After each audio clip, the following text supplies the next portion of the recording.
11 mobil mewahnya raib, Jessica Iskandar curhat rasakan sensasi naik taksi online patungan. Jessica Iskandar belum lama ini jadi korban penipuan berkedok rental mobil. Ia membongkar nasibnya setelah ditipu bisnis rental mobil yang mengakibatkan 11 mobilnya raib.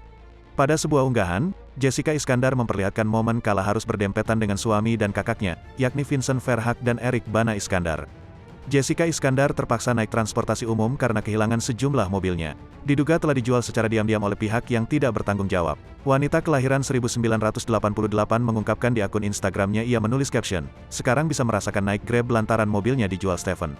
Semenjak mobil-mobilku diam-diam dijual Stephen, aku bisa merasakan naik Grab," tulis Jessica Iskandar di akun Instagram pribadinya. Adik Jessica, Eric Iskandar pun turut mengomentari postingan sang kakak. Ia menyinggung betapa sempitnya mobil yang ditumpanginya.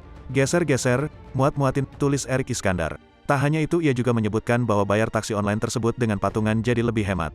"Bayar patungan berenam kan jadi lebih hemat," komentar Eric Iskandar. Sederet netizen langsung memberikan kalimat penyemangat untuk Jessica Iskandar. Mereka mendoakan agar Jessica Iskandar bisa mendapatkan banyak rezeki. "Enjoy the life Jess, semoga banyak rezeki yang akan kamu dapat nantinya," tulis @ni_hen20. "Kak Jessica cantik, semoga dimudahkan urusannya dan dapat mobil yang baru lagi GBU," tulis @sihombing.rosmida16. Diberitakan sebelumnya, Jessica Iskandar diduga kena tipu oleh seorang pengusaha jasa rental mobil bernama Christopher Stefanus Budianto atau Stephen. Dalam sesi jumpa pers di kawasan Latuhar Hari, Jakarta Selatan, Kamis, tanggal 14 Juli tahun 2022. Jessica Iskandar didampingi sang suami, Vincent Verhaak dan tim kuasa hukumnya yang dipimpin Elza Syarif, bercerita tentang kronologi dugaan penipuan. Dia mengungkapkan 11 mobil mewah miliknya yang didaftarkan dalam perusahaan rental itu lenyap. Istri Vincent Verhaak itu lantas menceritakan kronologi dirinya ditipu oleh Stefanus. Awalnya, Jedar menjalin kerjasama dengan Stephen terkait penyewaan dan jual beli mobil. "Saya menitipkan mobil pribadi saya Alphard untuk disewakan oleh Stephen melalui perusahaan Trip.id-nya selama 1 tahun, kata Jedar. Stephen bilang untuk BPKB dan STNK mobil saya harus disimpan oleh Stephen. Karena mobil tersebut akan disewakan ke aparat negara," sambungnya. "Karena saya percaya, akhirnya saya memberikan BPKB dan STNK ke Stephen," imbuhnya, dilansir dari YouTube Kiai Haji Infotainment pada Minggu, tanggal 24 Juli tahun 2022.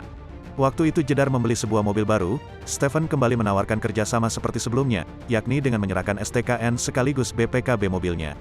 Tak hanya itu, Stephen juga sering menawarkan beberapa mobil yang akan dijual atau digadaikan kepada Jedar. "Saya tertarik dengan mobil-mobil tersebut sehingga membeli 4 unit Alphard, 2 unit Porsche, 1 unit Hummer," ungkapnya. Stephen juga menawarkan Jedar untuk patungan membeli 1 unit Mercedes-Benz S-Class untuk kembali disewakan lewat Trip.id. Selain mobil-mobil mewah tersebut, ada pula uang sebesar $30.000 Amerika Serikat yang diberikan Jessica kepada Stephen. Namun setelah dicek, ternyata Jedar tidak pernah menerima transferan hasil sewa mobilnya. Sadar apabila dirinya menjadi korban penipuan, Jedar dan sang suami langsung bergerak cepat. Sementara itu, Vincent Verhaak mengatakan sempat berhasil menghubungi Stefanus. Dan saat itu pun Stefanus mengakui bahwa selama ini dirinya telah menipu.